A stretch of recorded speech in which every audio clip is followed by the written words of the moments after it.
যখন কোনো বান্দা সূরা ফাতিহার একটা করে আয়াত বলে আলহামদুলিল্লাহি রাব্বিল আলামিন, সঙ্গে সঙ্গে আল্লাহ জবাব দিয়ে বলেন হামিদানি আবদি, বান্দা তুই আমার প্রশংসা করলি।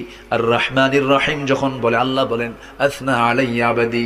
মালিক ইয়াউমিদ্দিন যখন বলে আল্লাহ বলেন মাজ্জাদানি আবদি। এরপরে যখন বলে ইয়াকা না'বুদু ওয়া ইয়াকা নাস্তাঈন পর্যন্ত যখন বলে আল্লাহ বলেন বান্দারে তুই আমার কাছে কি চাস, প্রাণ খুলে চা রে বান্দা।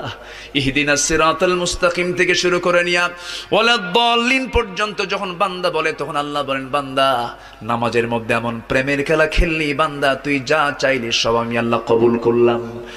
ওই বান্দা যখন রুকুতে যায় আল্লাহ তখন অস্থির হন।